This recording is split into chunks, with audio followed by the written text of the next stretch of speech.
So before I get started, we have two winners of our query contest. The first is Waste Paper Pros, and the second one is RLCG37. Congratulations to both of you, and we will be in touch.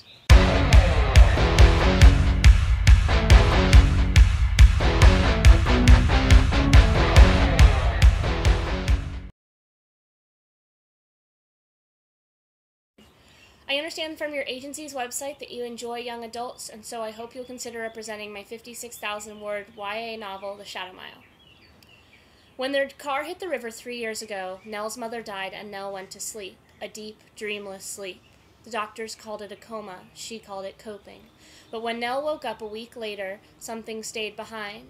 Since the accident, shadows have begun to bend the wrong way, the seams of the world glinting on the edges of her sight. One day, a shadow peels itself straight off the wall and flutters off like a moth. Even to Nell, this is a bit peculiar. A world away, death is growing restless. Bound to the Shadow Mile, the pace between the living world and the one beyond, the Reaper has grown sick of its mundane occupation. When the Reaper decides it wants out, it calls in a professional. Death enlists recently departed scholar Lucas Bradley Link to devise a plan that could not only free the Reaper, but ultimately lead to the downfall of the living world.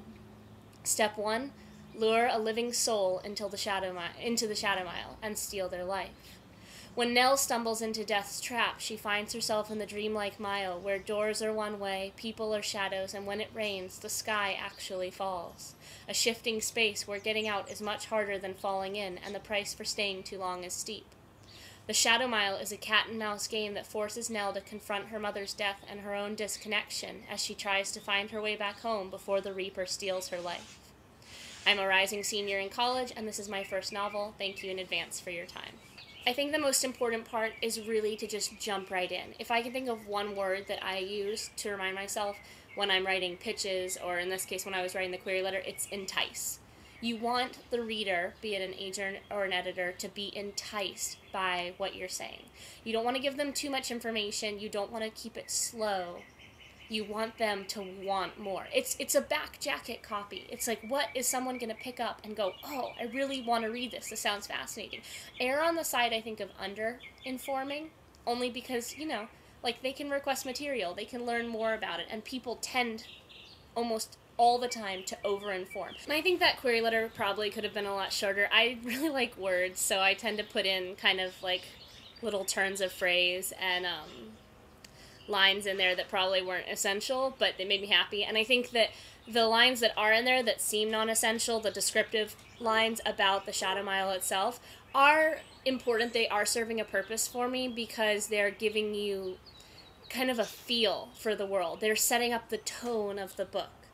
So I don't think it's that you can't ever have lines like that. I just think you want to make sure that they're serving you.